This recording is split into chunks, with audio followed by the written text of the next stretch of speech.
Hi, my name is Nevin from Congregation X, and this is my sit down with Jake Russell, who was the last person to join the band. Now, Jake and I have known each other for much longer than I think we realize, yet this was the first time the two of us have ever sat down to talk. I don't want to give anything away, but I think we took some unexpected turns, including a bit of time about, of all things, Godzilla. If there's something you want to know about Jake that I didn't ask, indulge your curiosity in the comments.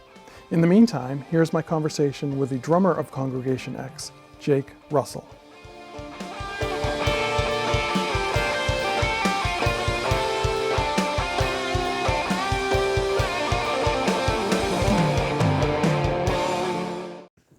So let's go back to the Stone Church. I believe that's the first time that we became aware of each other, even though we didn't really know each other. I want to understand what that experience was like for you.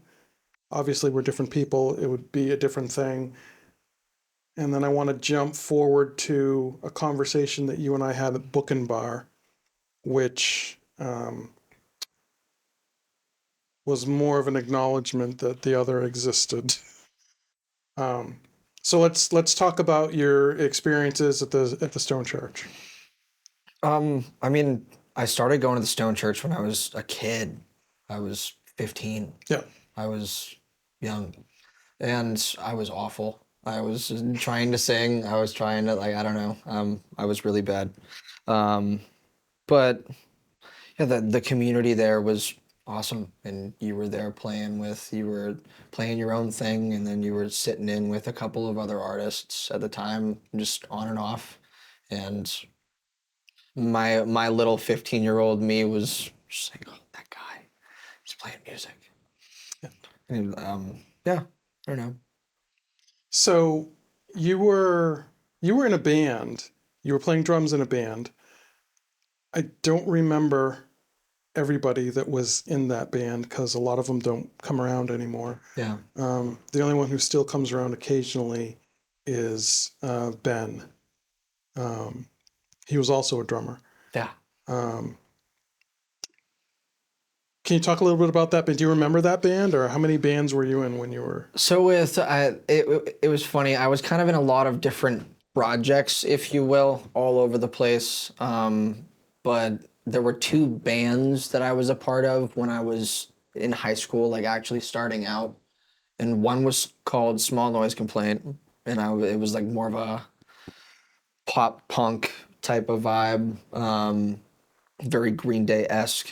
And then the other one was called Space Avenue, and that was name generated on a name generator on the internet. And that one I drummed for both of these bands, and that one was more of like a 80s hair metal type kind of classic rock vibe. Okay.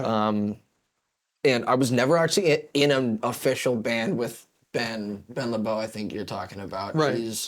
He's wonderful. He was always my rival drum guy, if you will, drummer. But we were never actually rivals. He was just the only other drummer in our school, and he was awesome. He was so good. And yeah.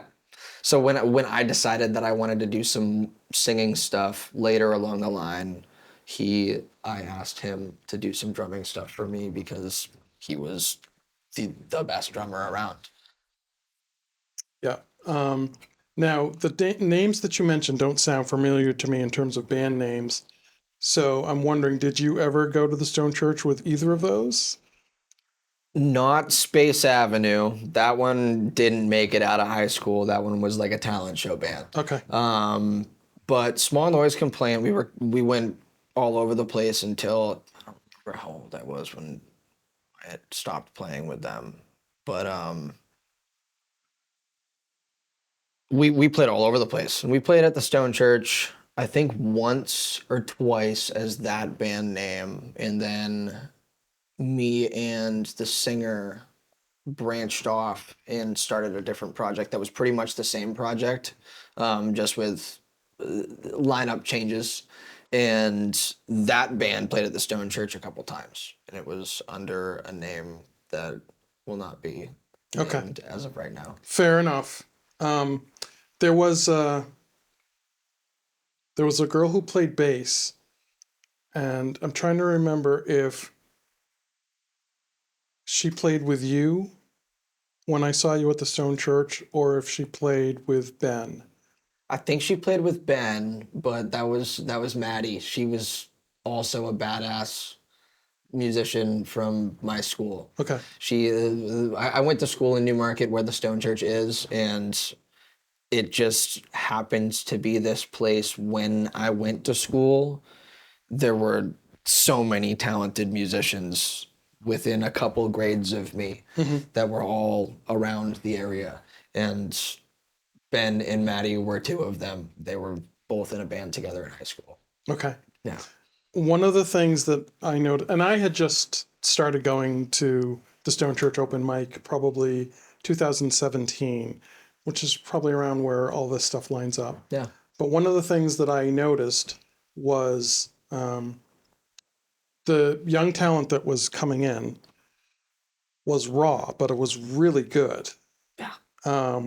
And it made me think back to when I was that age and I was playing with my friends, and how that was not the case for most of us. Yeah. So I don't know if it's something in the water, but there's just like a lot of natural homegrown talent. I have no idea where it comes from. This area has just grown so many amazing, talented human beings. It's crazy how many are in this tiny area in New Hampshire. Yeah. And so you were one of the people, and I've talked about this with a lot of people who weren't you. So this is probably the first time you're hearing it from me. But you were one of the people that I noticed because of that raw talent. And I really liked the fact that you kept going because I got to witness that evolution from the 15-year-old that was coming in with his friends from high school and getting up on stage, sounding good, to just getting better and taking it more seriously and getting involved in deeper levels because you started doing more singing, you started doing more guitar playing, and there's a lot of people that will just get to a certain point there, then they'll be like, oh, this is good enough. I'm just gonna do this, and this is gonna be me. But you didn't seem like that to me because it seemed like you had this hunger that you wanted to do more. Yeah, thank you. That means the world to me, coming from to tell the people at home. This man that's interviewing me right now you were a huge inspiration for me when I was younger, when I was coming up in this scene. That like you were, I looked at you as one of the most talented people in the scene, and you had this flow to you on the stage and with your music, and it was just so comfortable and so raw and so real, and that means a lot coming from that guy. So thank you. I don't. Music for me is more of a necessity than a want. I feel like there's a lot of people out there that want to play music. There's a lot of people that they just think it would be cool to pick up the guitar, and do something. Music is like it's something inside of me that's happening at all times that I have zero control over. There's like two songs going on in my head right now, and I'm not even listening to them, but they're just like in the background. I always have a rhythm or a beat or something going on that just kind of like, I guess, somewhat keeps me grounded. And it's always been a huge outlet for me I'm a very emotional person. And I have a lot of negative emotions, I guess, and that's what a lot of my music has tended to be about. But I don't like putting those emotions out into the world just like as a normal person, like that's not needed. I don't want that. You don't want that. No one wants that. So channel it through something that's positive. Yeah, I, that's the way that I've thought about it, I guess. I can appreciate that. There's somebody that I know, and this is probably a story for another time, who does the exact opposite. Um, their musical expression is very positive, and it's the mirror opposite of how they would conduct themselves. Yeah.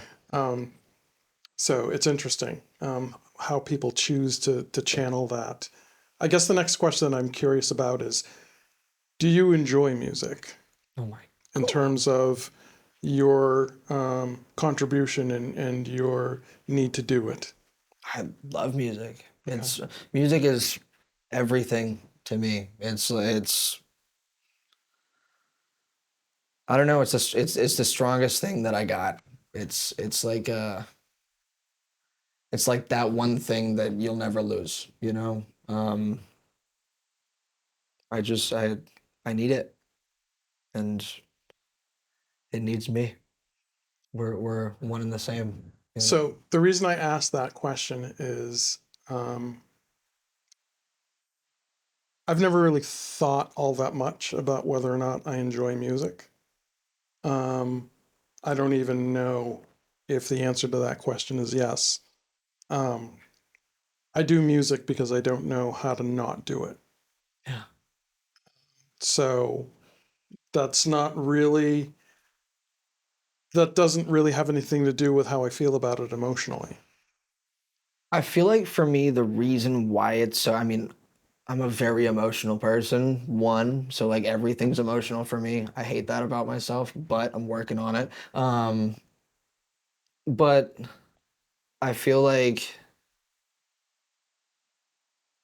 the reason why I don't know how to not do music is because I need it emotionally, you know? But I can totally see that in on your side too. I don't know.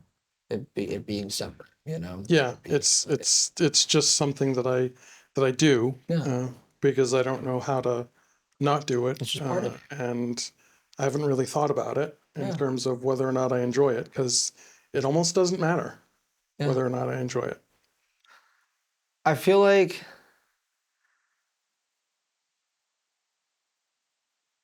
you just blew my mind with that because in a sense it doesn't matter if I enjoy it because I do need it. It's more of a necessity than a want. And I don't know, I've never thought about it that way. Um yeah, I'm at a loss for words. You just blew my mind. You just Well, let's change venues. Let's move from the Stone Church to Book and Bar. Now, I remember a very distinct conversation that you and I had at Book and Bar. It was almost like we were meeting for the very first time, even though we knew each other from before. I don't know how much we actually interacted at the Stone Church, but I kind of feel like that moment at Book and Bar was the first time that we actually met. And we talked a little bit about music. And um, I talked about how I thought it was important for you to keep doing it because there was something there. And I think the future of the scene comes from encouraging the people that God, yeah. come after us Yeah. to get after it. And that was kind of what that conversation was like for me. I feel like we've had, don't hate me for saying this, used to be an alcoholic. Don't remember a lot of things from back in the day when I was playing at, but I feel like we've had a lot of those conversations that felt like that for me between you and I that that have always been very supportive. That's always been something that I've cherished from about our relationship in the music scene, is that it's and about the people in this music scene in general, honestly, is that where we are, not only are there so many phenomenal musicians, but they're all on the same team, and they address the scene as a team, you know. They come out, they support, and yeah, I feel like that's huge. You need that. I feel like that could have been, back to what you were talking about before. That could have been why people back in the day, when there was garage bands and stuff, it wasn't as huge as it was now, and it wasn't as of a hot commodity, I guess.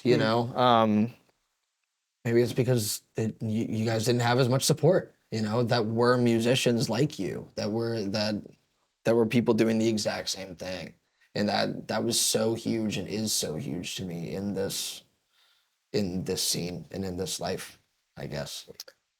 When I was growing up, there weren't really a lot of people that were doing music outside of, like high school band. So there was only a handful of people to play with. There wasn't really a scene per se. Yeah. That's not the case on the Seacoast area. I mean, it's like you trip over musicians everywhere you go. Yeah. Everywhere. And I don't think that's a bad thing either, because there's so many places and opportunities to get inspiration from people that aren't necessarily walking the same journey as you, but they're walking it at the same time. Yeah. The first time that really resonated with me when we met, Oh, I know what this when we is. or not met, but that really that just struck me, and I'm like, this guy, like I gotta know this guy more, and I wanna be his friend. I don't wanna. I was scared to I guess, speak to a lot of people that I looked up to in the music scene, and you were one of them for the longest time. And then I walked by you one day at the Stone Church. We were at an open mic, and you were just sitting in the back of the room in the dark corner, listening and observing what was going on the stage, but your hands were still practicing and playing a song, and that song was the original Godzilla theme. Yeah. And that was just, I was turning the corner to walk towards the bathroom, and I just heard that as I'm going around, and I'm like, I literally had to do a double take, stop, and like I full on reverse back. Had to come back and be like, hey, is that what I think it is? And you cracked this big smile, and you're like, yeah. Like, yeah, it is. And of course, me being awkward, like as you could tell, as I am, I'm pretty sure pretty soon after that I didn't continue the conversation. I just ran off to the bathroom. But that really hit for me. I was like, wait, this guy, I can talk to him about something. There's my in. We can bond over something that's not just me saying, hey man, I really like your music. You're really cool, So this is a push pin moment for me, because I want to go back to something that you said. But as soon as you started talking about this, I knew where it was going. I remember that. I also remember being surprised that you knew it, because Godzilla is very old. And that's just something that I enjoyed as a kid. I liked the music for it. I think I had just worked out how to play it, and I don't remember if I was going up that night or not, because there's a lot of times I go to the open mics and I don't play at all. Sometimes I have an instrument even though I'm not going to play. And I'm just like working out my fingers. And I just happened to be working them out to Godzilla. Yeah. And that was awesome. So I was just surprised that Who works out their recognized figures to Godzilla? Only the coolest people.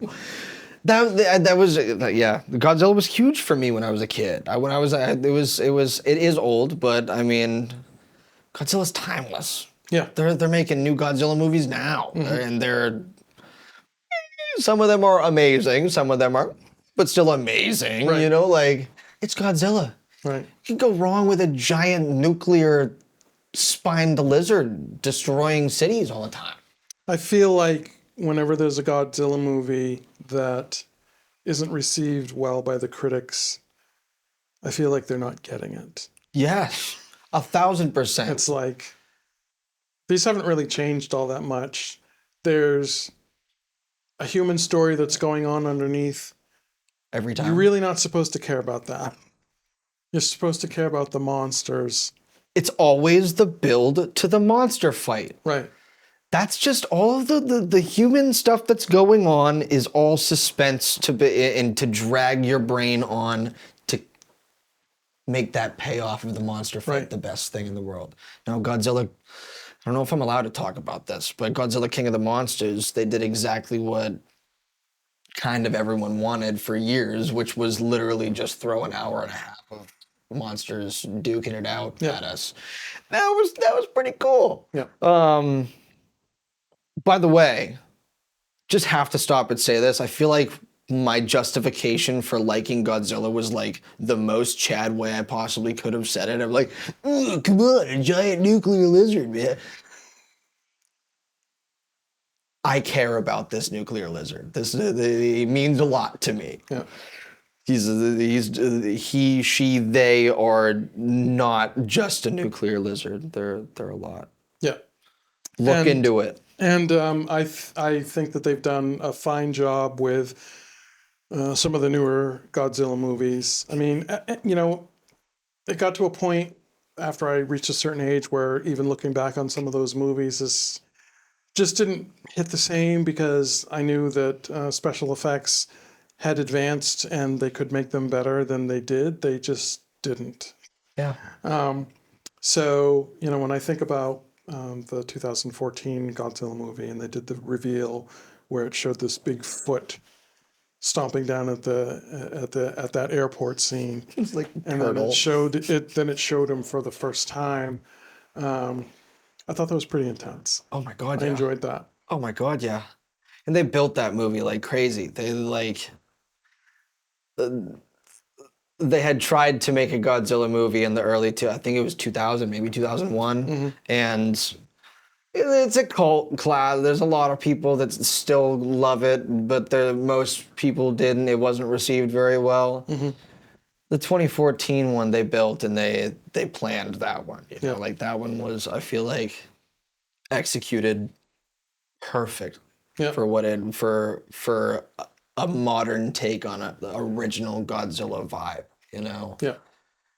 It was almost it was ever so slightly horror-esque, you know, and that's what the original Godzilla was meant to be. It was meant to be a message. It was a story, you know. It wasn't just a lizard jumping around and messing up other big creatures. There was reason behind it, you know. Right. And I think that's what is so classic about that original movie was that the symbolism behind the existence of Godzilla and during the time period that came out, that really mattered. And, you know, everything that came after that was just sort of, you know, trying to monetize the fact that they created something that people liked. Yeah. But it doesn't change the symbolism of the original. Yeah. No, I mean, unfortunately, the original symbolism goes unrecognized more often than not. But for people that do know, it's like it's real, and for people that don't know, it's a heavy topic. Nuclear war, you know, like that's a hard, heavy, real topic. The original was meant to scare you into look at this monster that we've created. You know, that's a real heavy topic, and anyone who can't, anyone who doesn't appreciate that, if they don't, if they know that fact and they don't appreciate that fact about Godzilla, then man, you guys are crazy. Yeah. Godzilla's kind of the best. And did you see the movie Oppenheimer? I didn't. That is a fantastic piece,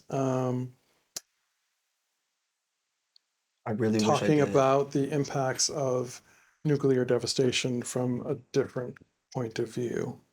Um, it's one thing to be the it's one thing to have the bomb dropped on you. It's another to know that you're responsible for that bomb being dropped. Yeah. Yeah. That's a burden too. Oh my God, yeah. One of my, kind of to go back to music a little bit, one of the most impactful songs that isn't about love, um, for me in the past maybe decade is a song called, I think it's called Death from Above or something to that extent. Of course, I can't remember the name of it right now. But it's about the perspective of bombings from a bomber and pretty much hating their life and hating what they're doing and going to their higher ups and saying like, "Hey, I can't do this anymore. Like this is messed up. This is terrible." And their higher ups being like, "Hey, it's your job. Go do it." Yeah. And that's like there's everything's about perspective, even if yeah, it's sad, Yeah. the world. It's scary. We're in a band called Congregation X. You were the last member of Congregation X. Like we can talk a little bit about Last official member. yes, we can talk a little bit about how you came here, and then we can talk a little bit about your experiences with the individuals that make up the collective. So tell me about what made you want to play music with Congregation X. I mean, how could you not want to play music with Congregation? I mean, me and my partner call Congregation X Kong. I love that, by the way. And I love it as well. So I feel like I have somewhat of a speech impediment when I say congregate. So I'm just gonna say Kong. I've it's a power group. It's a power group of the best musicians in my opinion, in the scene. And the front lady, I have a long relationship with her. We've been friends for years. We've been friends for years. I think so. I hope so. And I just recently, before I joined Kong, I just had met Parrish, but it was like that. It felt like I had known him for years, and he had been coming to the open mics for you. It was a really immediate connection. We were both just silly and bouncing off of each other. And then Josh comes in, and he's a dude with an upright bass. Yeah. I'm like, okay, cool. Like I just feel like that's so rare these days, and he kills it. He's gnarly. So it was just especially in this lineup, it was a no-brainer, and in the end of the day, it was a no-brainer from the get-go. But we bring it back to the beginning. I had been in and out of practices here and there in the past, and in and out of conversation of being in the band in the past when Kong was just starting out. And I was all messed up at the time and really caught up in, I guess, my own life and my own bullshit, if you will. Um, and I I didn't have the commitment. I didn't have the spoons to take it on for a lot longer than I would have liked. Um, but finally, at some point, I don't know what happened because I joined the band before I got sober. I think just briefly before I got sober.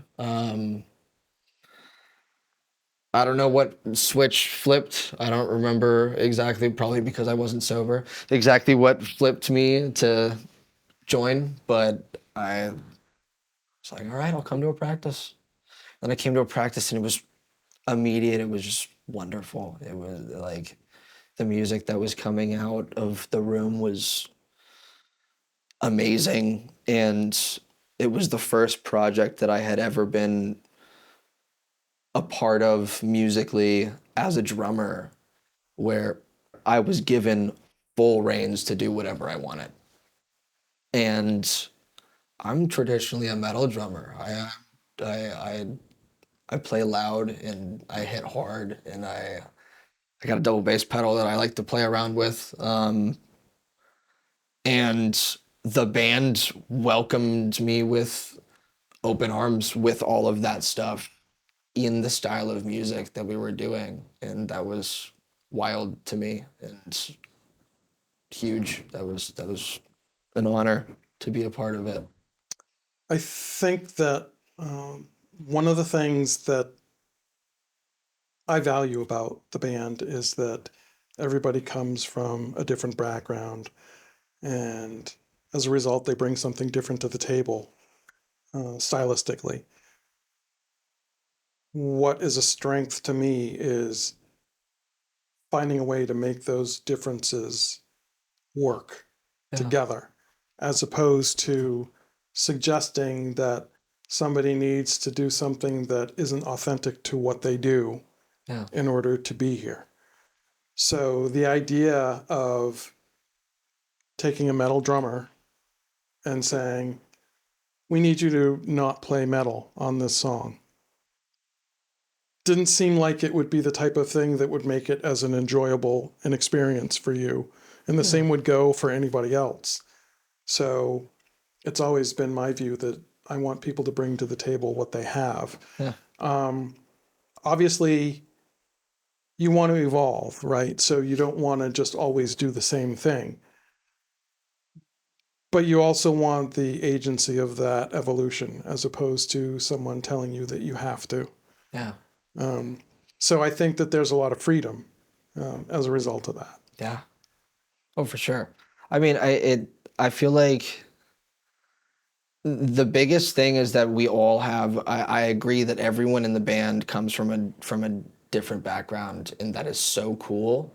But the best part of that is that in something in conversation in our bands in our band that keeps coming up a lot these days that I love is what's best for the song versus what's best for the artist or the individual musician in the band, you know. And that is so cool to understand and to be in a room with people that also understands that, you know, and that all wants to work together to make the song the best that it can possibly be, you know, rather than make their part the best that it can possibly be. Right. Like I've had a lot of scenarios with different people that I've played with where they really only care about their parts, you know, just in the past of like the years of musicians in and out, you know, and it's really cool to be in a group of people that aren't like that really understands that the collective matters, you know. Well, one of the things that I've learned over time is that a really good song should sound good at its most stripped down level. Yeah. So if the song sounds good that way, then anything that you bring to it should improve the song. Yeah. And if it doesn't, it probably doesn't need to be there. Yeah. And we're open to a lot of different ideas here, but not every idea that someone comes up with means that the song is going to be better if we incorporate that thing. Yeah. I went through a phase where I was very reliant on the complexity of my compositions. And if it wasn't complex, I didn't like it. Yeah. But complex doesn't make a good song. A good song makes a good song. Yes. And that can be very simple. And I'm not saying that I want us to do just, like standard chord progressions. But I don't want us to over engineer for the sake of engineering an arrangement. Yeah. I want the arrangement to sound natural. If there is a change in time signature, I want it to be unnoticeable to someone listening to us that something has happened. Yeah. Or if there's a change in key, I don't want it to be in your face. I just want it to be that it naturally changed key and it felt normal for it to do that, so it doesn't stand out that it did it. Yeah. I fully, I don't know.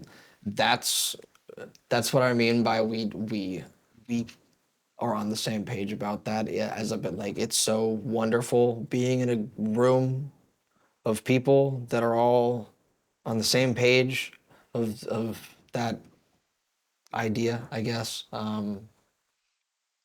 Because again, it's about the song. It's not about like I used to feel the same way about like complexity and whatnot with drum stuff, and thank God by the time I joined this band, I had gotten that out and I was done with that whole mentality completely, and I have so much fun now just hiding in the pocket, just hanging out right where I need to be.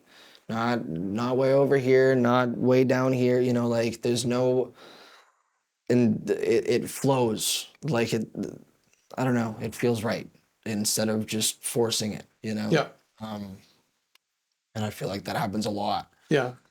And that's why I think that we have quite a few songs where there isn't a guitar solo. And I'm okay with that because I don't necessarily think that every song needs one. The songs that do have one. Yeah. Um, so that works for me because I feel like I'm a part of something, whereas a guitar solo always makes me feel like it's drawing unnecessary attention on me and less attention on the song or whatever the story is that we're trying to tell together. Yeah. But that's, I'm not saying that anybody that wants to take a solo, if that's the wrong thing to do. That's just how I feel for me and my role in what we do. Well, I feel like I think that that's also a wonderful part about what we do is that most of the time in a song that we have, if someone takes a solo, chances are there's another person taking a solo in it as well. It never feels like anyone's squashing the other. I feel like everyone is really heard in this band. I showed an early cut, a demo to one of my coworkers last week, and they stopped. It was like, "Is that a bass solo?" And I was like, "It's an upright bass solo." And his mind was blown. He's like, this is awesome. This is crazy. And it was just we were just jamming, it was a recording from us playing at practice.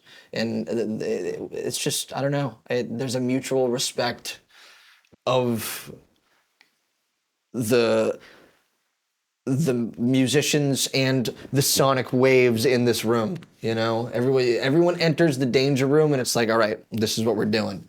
And this is like it. This is the danger room, by the way. If you hadn't heard about it, now you know.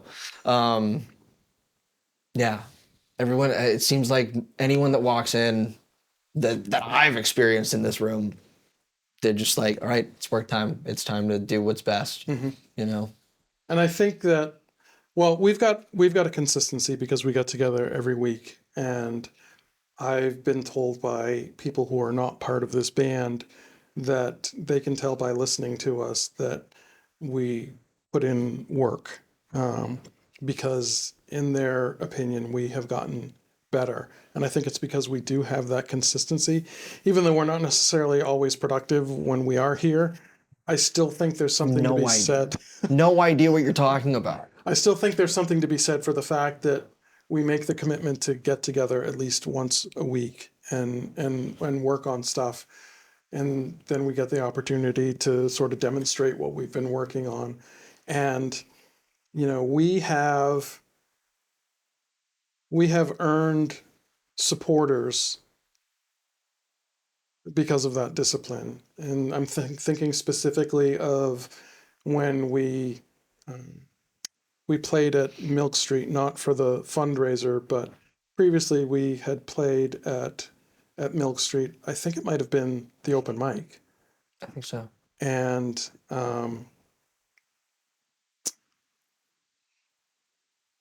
there was a guy that was going to leave, but he heard us messing around before we actually started our set Yeah.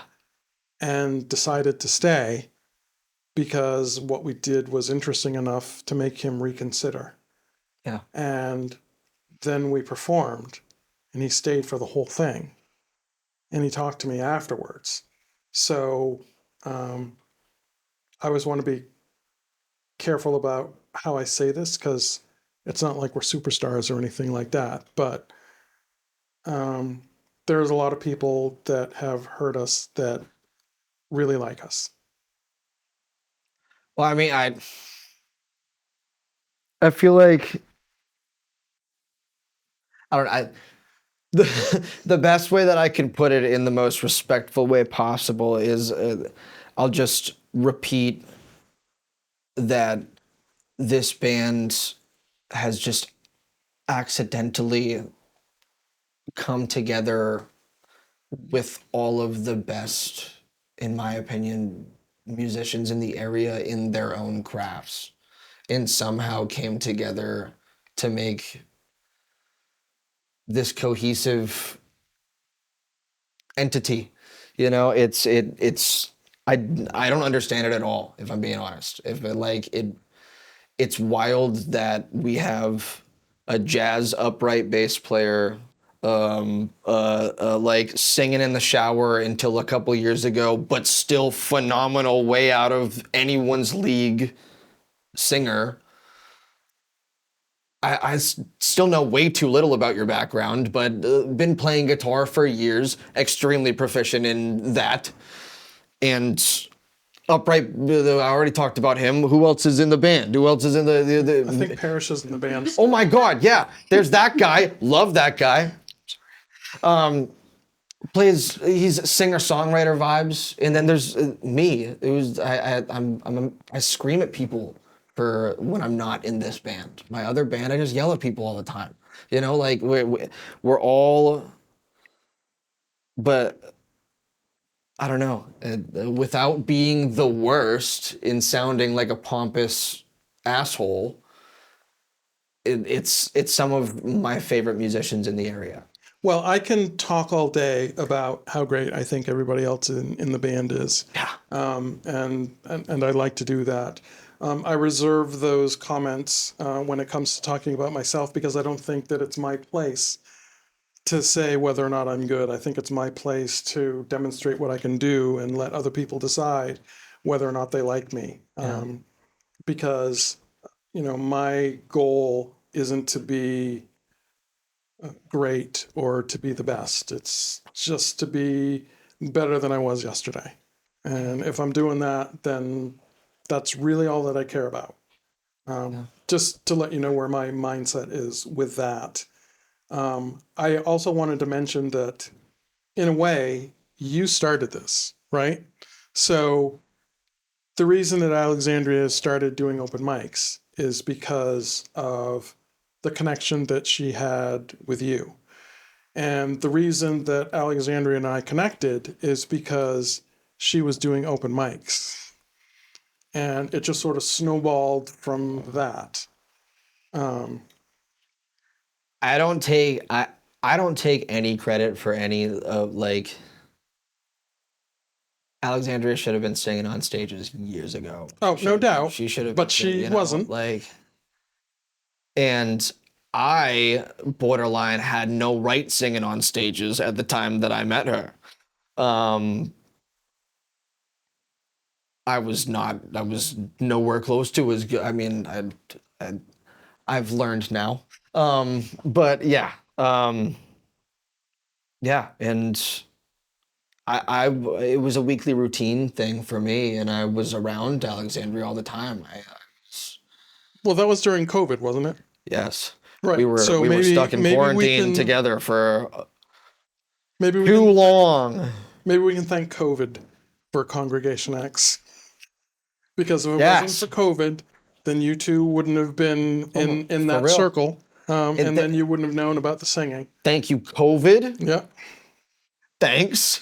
Thank you, Dave Ogden and the Stone Church, for continuing the outside open mics. And that's all I'm going to do for now. That's the only thank yous. Well, I don't know that I saw her outside. If I did, I don't remember that, but I remember seeing the two of you performing inside. Yeah. And when I heard her, I decided that it was very important to tell her how good I thought she was. In fact, it was so important that I think I waited 2 weeks to do it. Yeah. But that's sort of what brought us here, was that initial conversation with her. And I think it was like the next week, she approached me and said, yeah, Jake said that he really respects you as a musician, so if you want to come up on stage and play with us, you can. And so I went up, and I think that that was officially okay. We're gonna do something together. Was at that point. Now, bringing it back to you joining Congregation X, Alexandria had been an advocate of bringing you in well before you actually came in.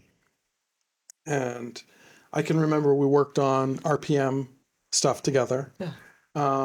That didn't necessarily work out. So when she was advocating to bring you in, I was against the idea, not because I didn't want you in the band, but my concern was that you didn't have the capacity to be in the band, but you would have said yes anyway.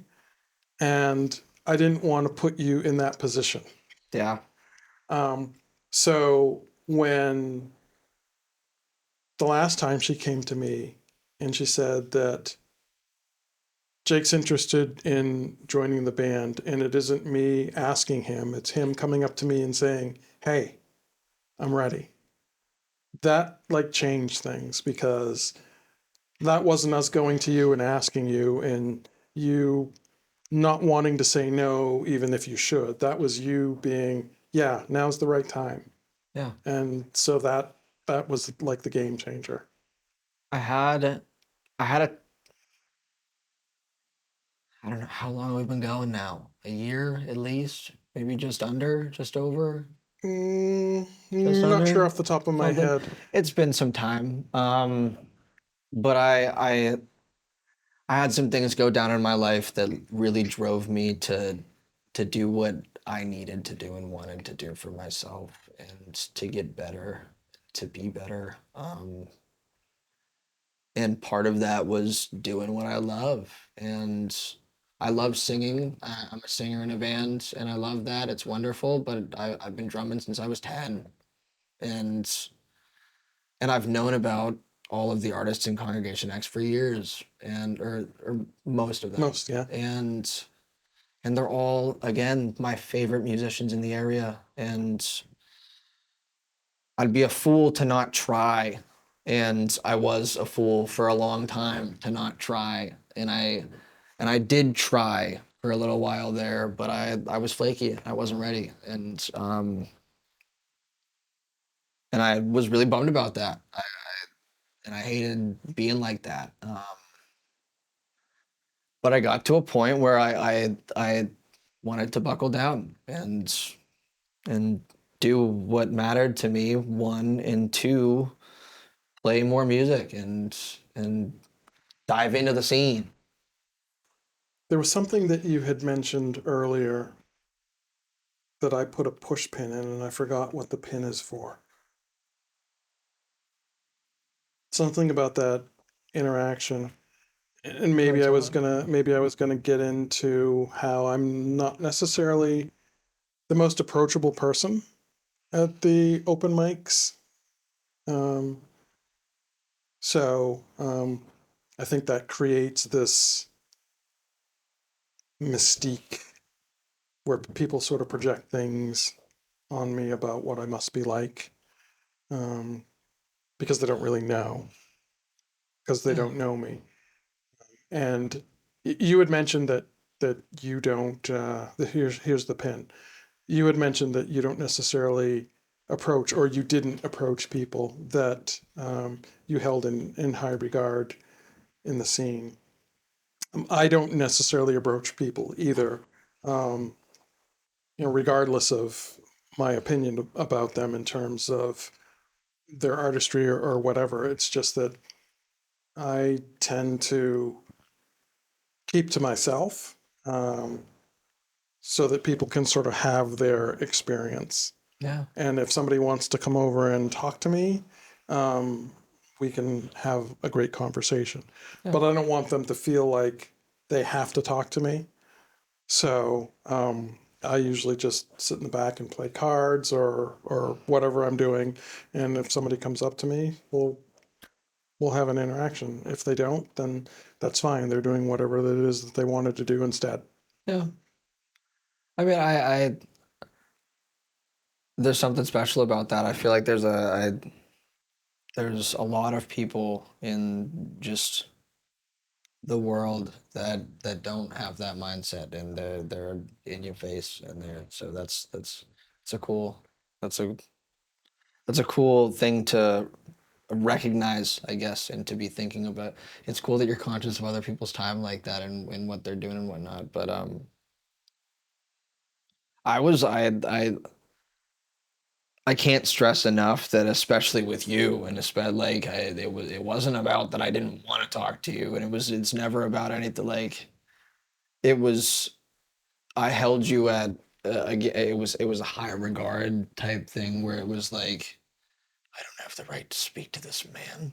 You know, I was an alcoholic. I was all doing some dumb crazy shit. I was not my best self, and it was like I don't know.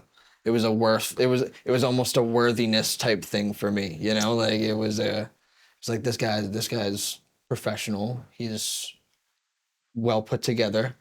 You always dress so nice when you have the coolest, nicest coat that I'm very envious of. Um and yeah, you're just very well put together, and I was not for a long time, and that's intimidating. Well, I think that people make assumptions about how together I am. And that may or may not be true. They don't really know. Um, but I understand um, the need for there to be a reason to engage with somebody that you don't normally engage with. Um, if I had a different experience listening to Alexandria sing for the first time, you and I probably wouldn't be talking right now, Yeah. um, because I wouldn't have had a reason to talk to her outside of that. So I never would have Yeah. until there was a reason to do so. And there have been several people that I have met through the open mic circuit that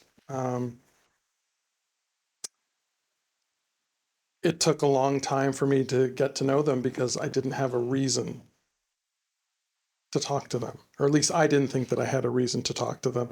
But at the end of the day, I probably could have talked to them about anything, and it would have been fine. But I'm not like that. Yeah. I'm not the type of person that just goes up to people and starts talking to them. I mean, I totally get that, and I'm like, I'm the same way, but at the same time not the same. Like I'll say dumb stuff to people, but I'm such a social butterfly while at the same time being so socially awkward and anxious that I'll say hi to someone and I'll be like, "Hey, how you doing?" But then I will run away. It'll be like a very brief interaction because I feel almost like I've always felt the opposite. Feel myself right now. I've almost felt the opposite of how you feel in the sense of I feel almost an obligation to speak to people. I'd be like, hey, how are you? Hey, how are you? You know, like I see people if I've interacted with them before, it's just like say make their presence make it known that I know that they're there type. You know, like it's just weird that, but I don't know. It's social anxiety. You know.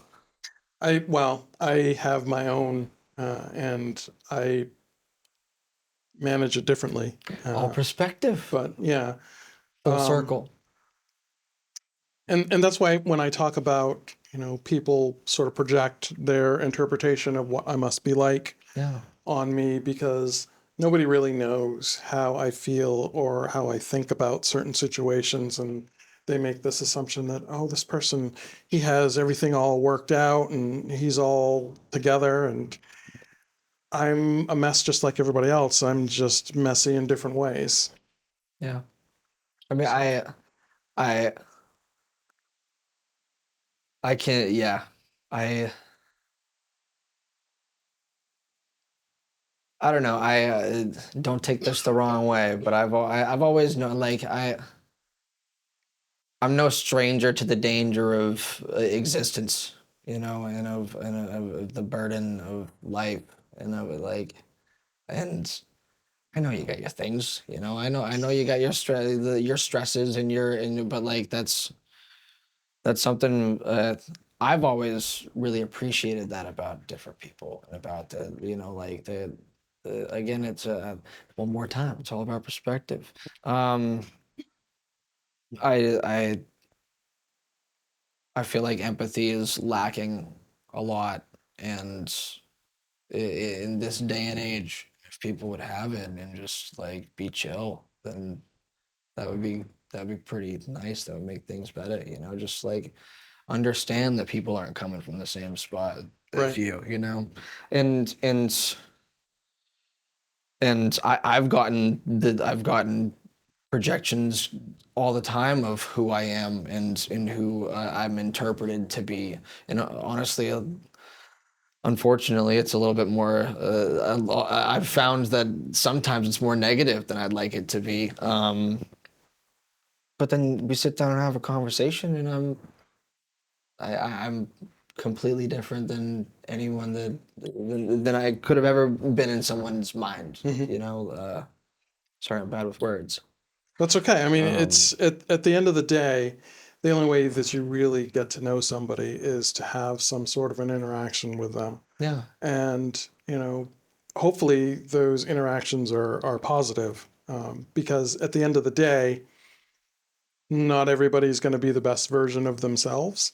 yeah, And if you happen to have an interaction and it's your first interaction with somebody and they're not the greatest version of themselves that day, then that sort of colors the way you perceive them going forward.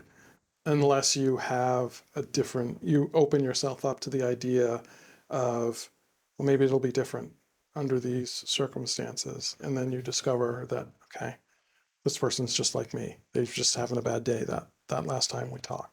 well, it's like we're all in this rat race together. You know, it's like we're like everyone's everyone's fighting a fight that you got no idea about. You know, there's a, there's this band that I used to love. I mean, I still love them, but Shinedown is the band, and there was an interview with them. They were talking about a song that they had called Unity, and it's about people coming together. And I hear the singer's voice in my head all the time. Um, the the quote is somewhere along the lines of, as you're walking down the street, as you're going through your day, the people that pass you by, in all reality, that's your brother and it's your brother and your sister, you know, and it's about building each other up instead of tearing each other down. And I feel like I mean I fall to it all the time of negativity, but the world's full of it. And like I said before about music, it's you don't need to put it out all the time. You know, it's not worth it. And we're all doing this together. You know, and it's just about taking the time and understand, like, just to hear someone out. You Hmm. know, or give them the time of day. You know, to figure out who they actually are, and so they can have a chance to figure out who you actually are. Right. You know.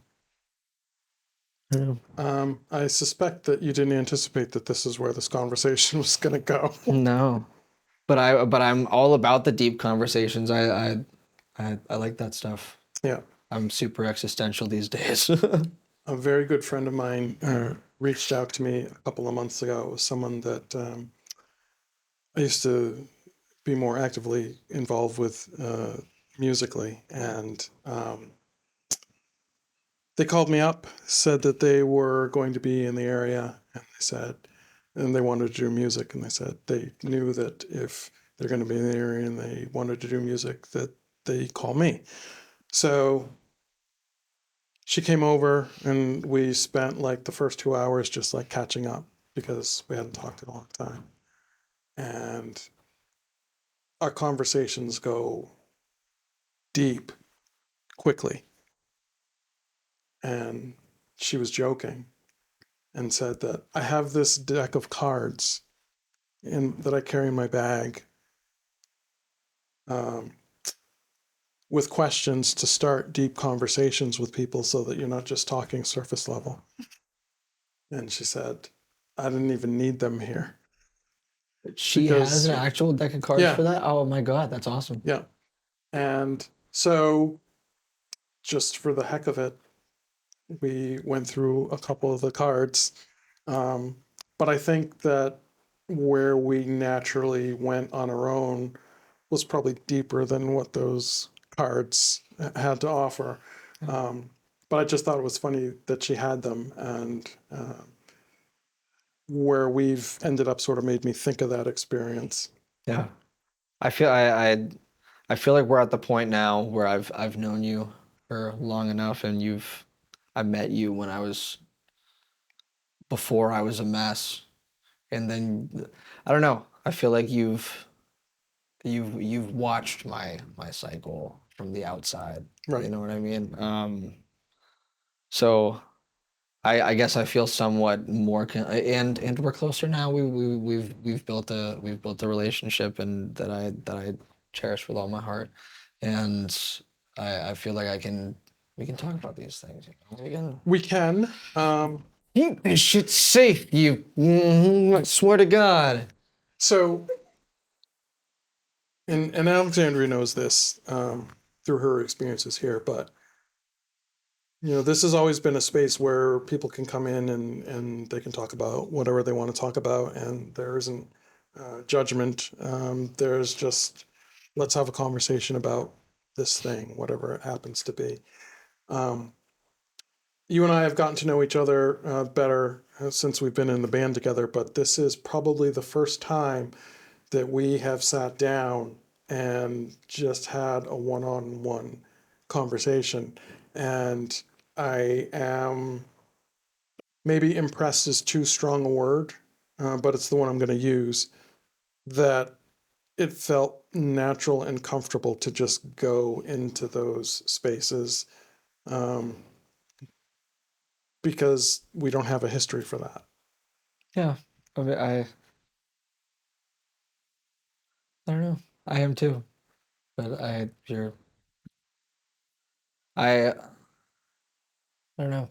I'm bad at words. I've gotten to that point where I I feel for me personally, I've gotten to a point in my life where like that these conversations matter so much, like, and especially with the people that I care about and the people that I choose to surround myself with, They do. and and the world deserves these conversations, and we deserve these conversations, and like the real ones, Yeah, the real emotions, the real things in life. yeah. Um, there was someone that I went to high school with who was also a musician. We became really good friends.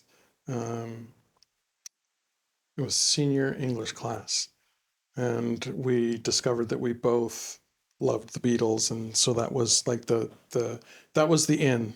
Yeah, And we spent a lot of time together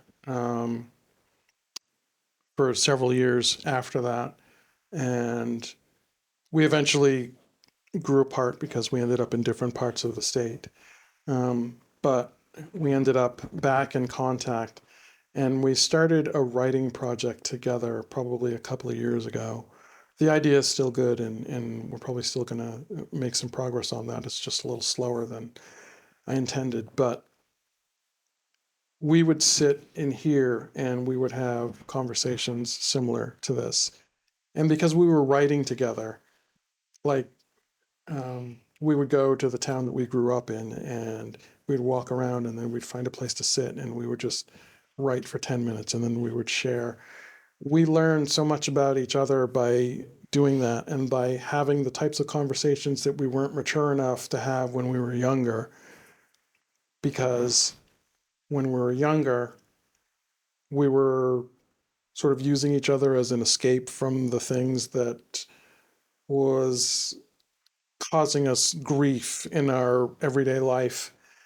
Um, so instead of talking about those things, we would just try to make each other laugh so that the time that we spent together was enjoyable. I feel like I got to know him so much more in just having conversation with him in a couple of hours' time than I ever did the whole time that we were hanging out together. Even though I thought we were really close then, yeah, we just didn't know each other as well as we could have. And as I mentioned, part of it was a maturity thing. But I also think that there was some conscious choice in there. Um, his family was like a second family to me, and hearing his perspective about what it was like growing up in that family took me by surprise because of my experiences with them. And he could probably say the same thing. Um, we just know each other so much better now. yeah. But it's a context and perspective. It's crazy. If you met my family now, you'd be like people, normal people.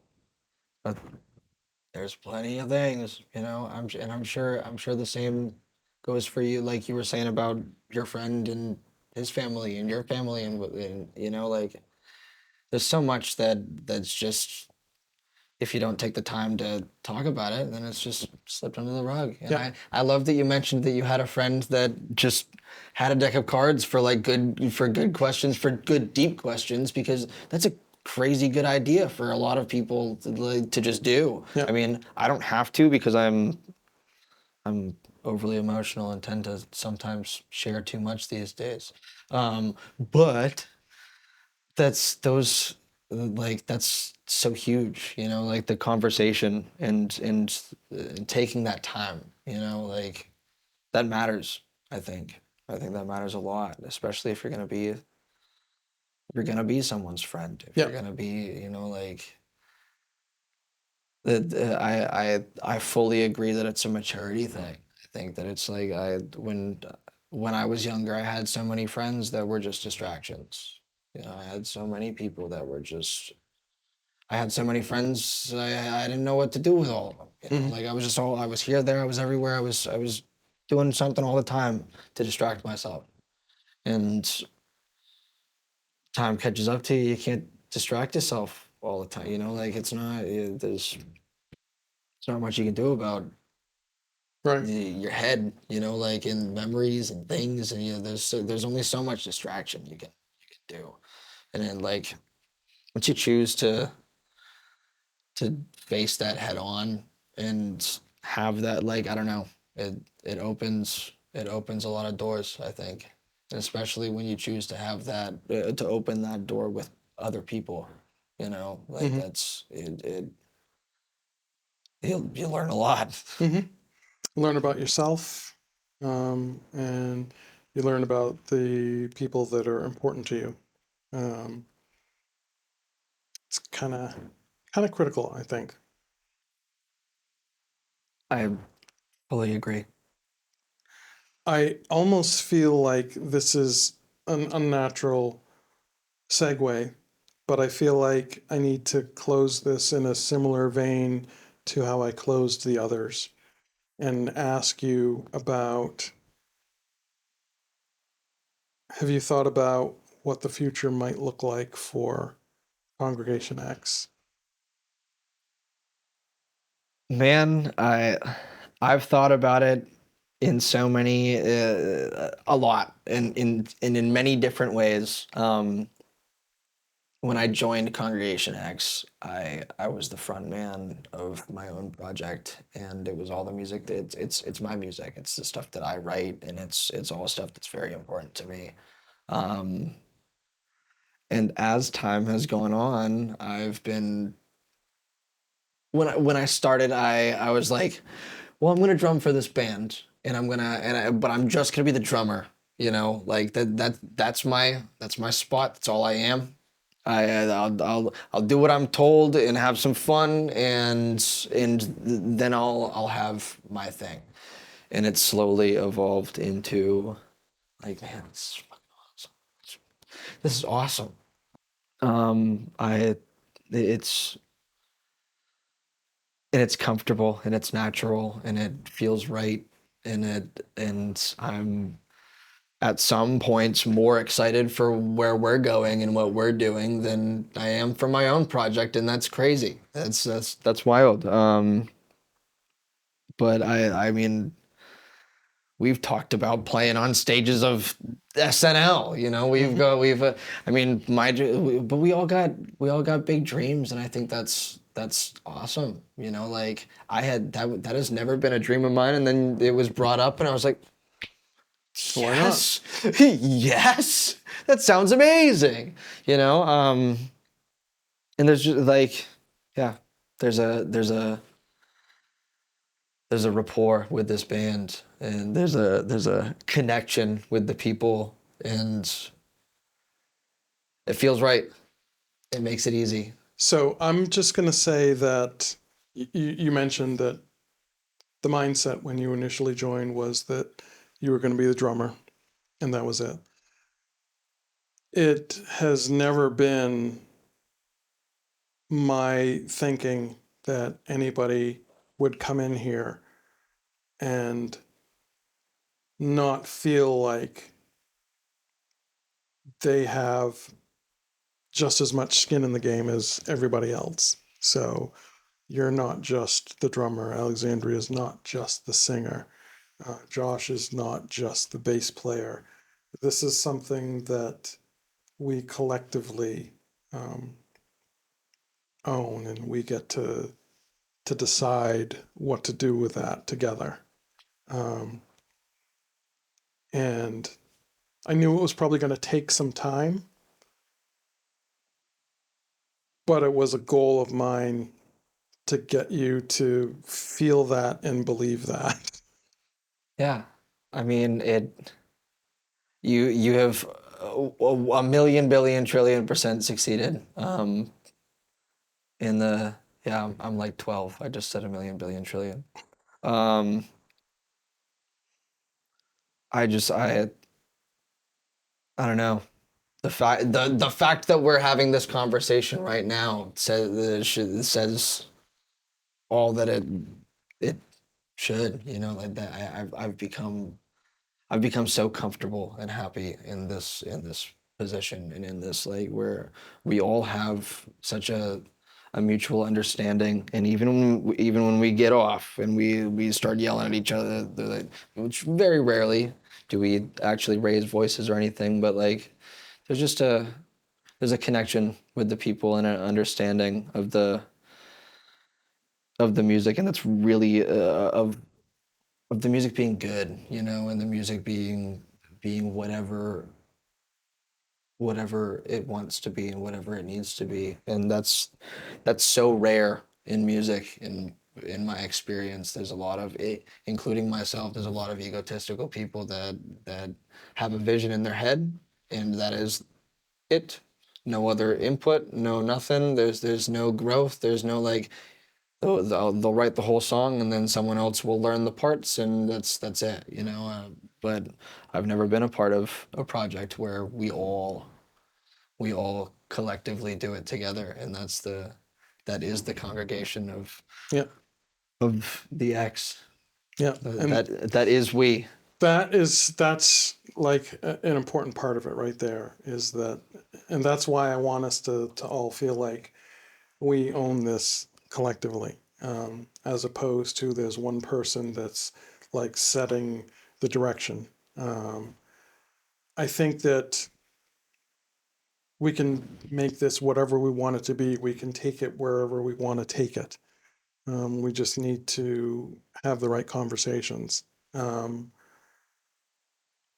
you know, I don't want to feel limited, and I also don't want to be the one that says, "Oh, I'm not going to do that." If it's good if it's a good opportunity for the band, I wanna do it. I should caveat that by saying that I want us to take opportunities that allow us to do what we do, and what we do is we create music together. So I don't want to get into a situation where we have to learn a bunch of covers in order to be able to do these high-paying shows. I'd rather not do the high-paying shows.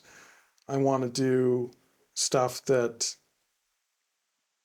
is open to what we do.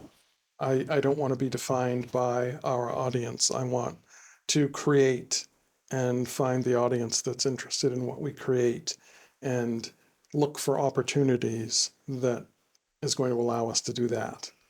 That's what I'm talking about. Yeah. That's the dream, you know. The dream is to have people resonate with your music. Like, I mean, music hits me so hard. If someone else could fucking, sorry, YouTube. So if someone else could feel that, you know, My channel's not from monetized, something so it doesn't matter. Nice. If someone else could feel that from what we do, that's wild. You know, that's the dream, and we're living it. You know, I feel the same way. I'm like, I'm at the point with this band where you guys got me hooked. You guys tell me to go somewhere, I guess I'm going. You know, like, Okay. if it makes sense, I guess I'm going. Like, all right. Yeah. And you got that on recording, so.